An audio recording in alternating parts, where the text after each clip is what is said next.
Bihar police fireman 2022 के pre इसके जो एग्ज़ाम हुए 27 मार्च को 2 शिफ्ट में एग्ज़ाम लिए गए। उन कैंडिडेट से बात करने के बाद जिन्होंने एग्ज़ाम देख कर आए, जिनके एग्ज़ाम बहुत अच्छे गए, एक एवरेज कैंडिडेट के हिसाब से जितना स्कोर उनको करना चाहिए था उतना उन्होंने स्कोर किया है। यदि सही तरीके से एग्ज़ाम लिया जाए तो उससे कट ऑफ ज़्यादा नहीं जाएंगे। फिर भी यहाँ पर जो लोगों ने एग्ज़ाम के एक्सपीरियंस शेयर किया, इस एग्ज़ाम के एक्सपीरियंस सुनने के बाद यहाँ पर कह सकते हैं कि ये आखिर कब तक चलेगा। आखिर इसमें यहाँ किसी को तो रिस्पॉन्सिबिलिटी लेनी होगी, चाहे वो कैंडिडेट ले, चाहे आयोग ले या गवर्नमेंट ले।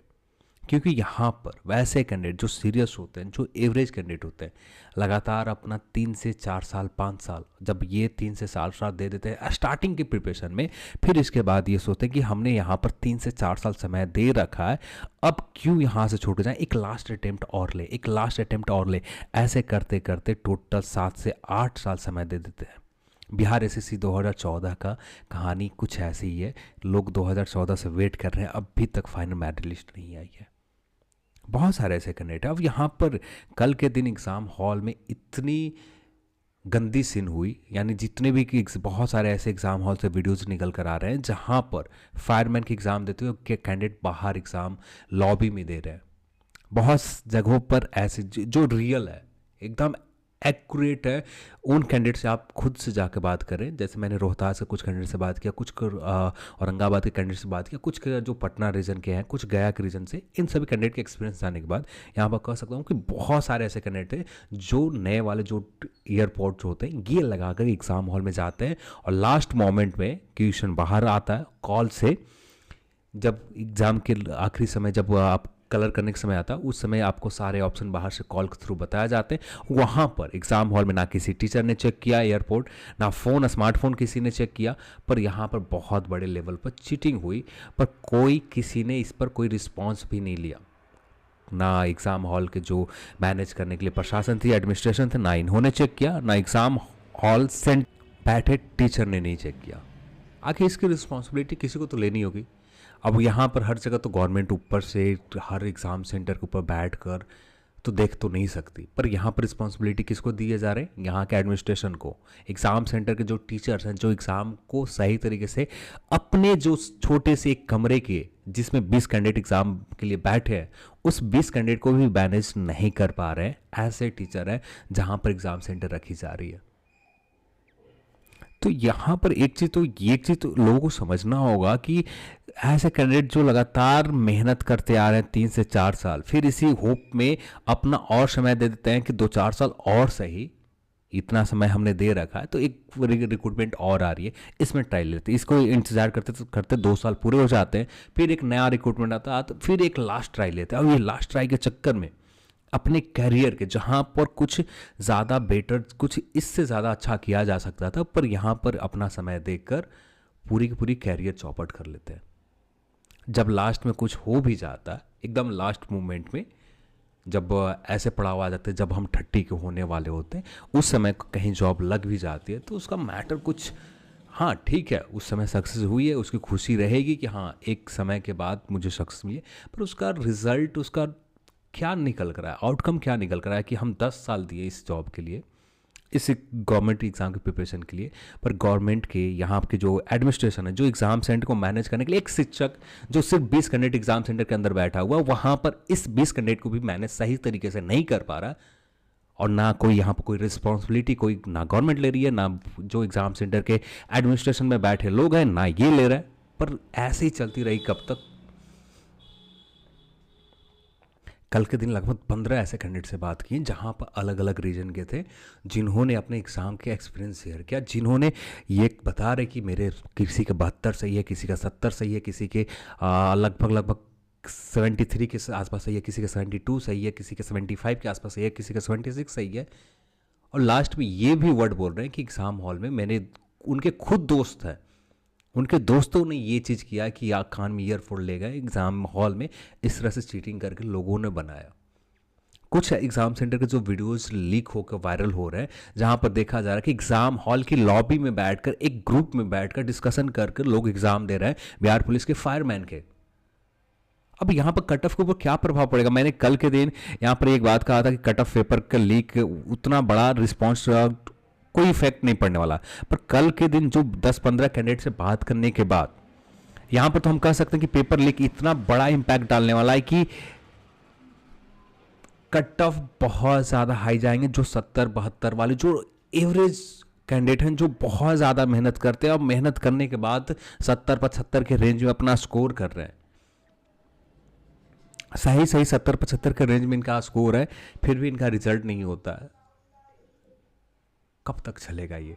2014 के एसएससी के एग्ज़ाम में भी देखे तो वहाँ पर भी यही सिनारी हो गए।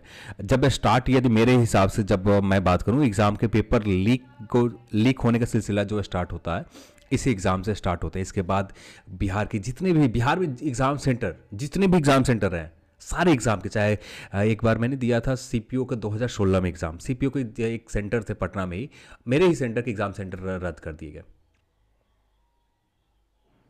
अब इसी देखते देखते देखते देखते ऐसा कब तक चलेगा? क्या कहा जाए?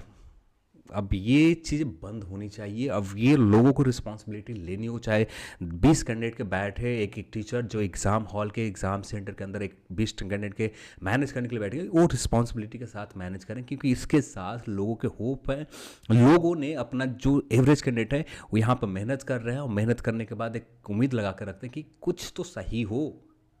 पर यहाँ पर इस तरह के जब चीज़ें होते रहते हैं तब कुछ भी सही होने की उम्मीद नहीं लगते, उम्मीद नहीं दिखता कि कुछ भी सही हो रहा है। अब यहाँ पर बात करें कट ऑफ के ऊपर, यदि पेपर जिस लेवल के थे, यदि उस लेवल के हिसाब से बात करें, इतने आपका स्कोर है, इससे 1-2 माइनस कम है, आराम से हो जाएंगे। पर कल के दिन जिन कैंडिडेट से मैंने बात किया उन कैंडिडेट के रिस्पांस देखकर मैं तो ऐसा, मुझे तो नहीं लगता कि इतना कट ऑफ जाएगा, इससे ज़्यादा कट ऑफ जाने वाला है, 80 के आसपास कट ऑफ जाने वाला है। ये ऐसा सिनेरियो है कि जितने कैंडिडेट से बात किया एक भी कैंडिडेट ऐसे नहीं मिले जिनके एग्ज़ाम के सेंटर बहुत अच्छे से वेल मैनेज तरीके से एग्ज़ाम हुआ, वो वहाँ के एडमिनिस्ट्रेशन ने सही तरीके से एग्ज़ाम को ऑर्गेनाइज़ किया, ऐसा कहीं भी नहीं दिखा। अभी इसके ऊपर बात करना बहुत ज़रूरी है कि जो आयोग हैं, सीएसबीसी हो गए या बीपीएसएससी हो गए या बीपीएससी हो गए या बिहार एसएससी हो गए, इनको पता कैसे चलेगा? यहाँ पर जितने भी यूट्यूब चैनल्स हैं इस चीज़ के ऊपर कोई भी अभी तक नहीं बात किया। जो एग्ज़ाम सेंटर के ऊपर यहाँ पर इस तरह से एक्सक्यूज लोग दे रहे हैं कि हाँ ऐसा इतना एक्सेप्ट करना, पर ठीक है एक्सेप्ट करते हैं, पर इतने बड़े लेवल पर एक्सेप्ट नहीं किया जाता। एक एग्ज़ाम सेंटर पर 10 कैंडिडेट ऐसे निकल रहे हैं, हर एग्ज़ाम सेंटर पर कितने कैंडिडेट हो गए हम नहीं जानते हैं। तो ये इस चीज़ को एक्सेप्ट नहीं किया जा सकता, इसके ऊपर बात होनी चाहिए।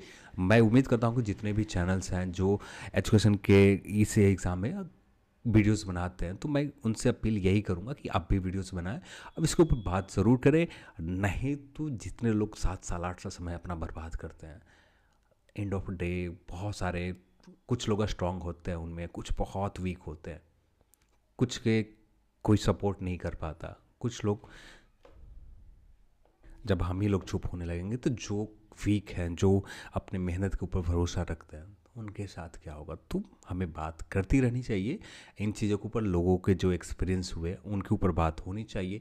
यदि मैं लाइव वहाँ पर यदि कैमरा फोन्स वीडियो कॉल के थ्रू बात करता तो ज़्यादा बेटर होता, लोगों को समझ में आता। पर यहाँ पर लोगों के जो रिस्पांस मिल रहा है ना, बहुत गंदा रिस्पांस मिल रहा है। अब इसके ऊपर लोग को, जितने भी एग्ज़ाम हॉल सेंटर्स हैं, उनको जो टीचर एक मात्र आपके एक छोटे से रूम के लिए 20 कैंडिडेट के लिए मैनेज करने के लिए दिए जा रहे हैं, उस 20 कैंडिडेट में अपनी जॉब, जो आपकी जॉब दी गई, जिसके लिए आपके पास पैसे पे किए गए, उस जॉब को आप सही से करें। और वो पैसे किसी और का नहीं, जिन कैंडिडेट ने अप्लाई किया है फॉर्म, जिन कैंडिडेट ने एक 500-400 अमाउंट आयोग को पे किया, वही अमाउंट आपको दी जाती है। अब यहाँ पर उन गरीब बच्चों की जो लगातार मेहनत करते आ रहे हैं, उन्हीं के पैसे के अमाउंट लेकर आप काम कर रहे हो और इस गलत तरीके से आंखों के सामने होते हुए नज़रअंदाज कर रहे हो, ये सही नहीं है। उम्मीद करता हूँ कि आने वाले समय में सब कुछ इम्प्रूव होगा। तो यही टॉपिक थी आज की वीडियो में। तो यहाँ पर बात करें बिहार पुलिस के कट ऑफ के ऊपर, तो कट ऑफ कुछ ऐसा लग तो नहीं रहा कि कुछ ऐसा रहने वाला है, इससे ज़्यादा हाइक ही होगा, इससे बढ़ेगा ही कट ऑफ। नीचे जाने की उम्मीद आप कम ही करें, क्योंकि इससे कट ऑफ ज़्यादा ही जाएंगे, कम नहीं जाएंगे। पर एग्ज़ाम हॉल में जितने भी जेन्युइन कैंडिडेट हैं, जिन्होंने अच्छे से एग्ज़ाम दे रखा, उनसे बात करने के बाद जो पेपर उन्होंने अटेम्प्ट लिया, उनका एक एवरेज कैंडिडेट का, एक जो लगातार मेहनत करते आ रहे हैं, 1-2 साल मेहनत किया है, उन सभी कैंडिडेट के 70-75 के रेंज में सही है। बहुत सारे ऐसे कैंडिडेट हैं, कुछ ऐसे कैंडिडेट हैं जिनके 80 के आसपास सही है, पर कुछ कैंडिडेट ऐसे हैं जिन्होंने चीटिंग के थ्रू अपने स्कोर 90 के रेंज में भी सही कर रखा। अब इनकी संख्या बहुत ज़्यादा, क्योंकि हमारे सामने टोटल रिजल्ट जो देना 12,000 देना एक छोटा अमाउंट है। 12,000 यहाँ पर 10 टाइम्स रहते तो जो चीटिंग वाले कैंडिडेट है, जो मेहनत करने वाले कैंडिडेट है, ये आ जाते, पर चीटिंग वाले कैंडिडेट भी आ जाते, पर फाइनल जो आगे का जो रनिंग है वहाँ पर बाहर हो जाते हैं। पर यहाँ पर बाहर तो होंगे, किसी ना किसी तरीके से बाहर होंगे, पर अभी के लिए जो मेहनत करने वाले कैंडिडेट हैं, जो लगातार बिहार पुलिस के इन चीज़ों से लोग परेशान हो चुके हैं कि इस तरह की जो चीज़ें देखे जाते हैं एग्जाम हॉल में, सारे कैंडिडेट परेशान हो चुके हैं। पेपर लीक नहीं हो रहे हैं, तो किसी न किसी तरीके से टेक के यूज़ करके किसी न किसी तरीके से चीटिंग चल ही रही है। अब इसके ऊपर वर्क होना चाहिए। इसके लेकर हर एग्ज़ाम सेंटर, यदि एक टीचर जो आपको 20 कैंडिडेट के लिए मैनेज करने के लिए दिया गया, यदि आप सही से आप अपना काम कर देते हो, 20 कैंडिडेट को मैनेज कर देते हो, आप वहाँ पर ही सक्सेसफुल हो जाओगे। तो रिस्पॉन्सिबिलिटी तो लेनी होगी, चाहे गवर्नमेंट ले चाहे आप ले। गवर्नमेंट तो अपना रिस्पॉन्सिबिलिटी ऊपर से आकर सभी को दंडित तो नहीं कर सकती। सारे रिस्पॉन्सिबिलिटी एक एग्ज़ाम सेंटर के, वहाँ के एडमिनिस्ट्रेशन, आपके पास जो टीचर बैठे हैं एक रूम, यानी एक छोटे से एग्ज़ाम हॉल के 20 कैंडिडेट बैठे हुए, 40 कैंडिडेट बैठे हुए को मैनेज करने के लिए आप प्रॉपर वे में यदि मैनेज करते हैं, तो ये कोई मुश्किल काम नहीं है कि सही तरीके से वेल मैनेज तरीके से एग्ज़ाम कंडक्ट करना मुश्किल काम नहीं है। बस रिस्पॉन्सिबिलिटी की बात है कि हम लेते हैं या नहीं। तो चलिए आज की इस वीडियो में इतना ही, और इस वीडियो को देखने के लिए आप सभी को बहुत बहुत धन्यवाद। जय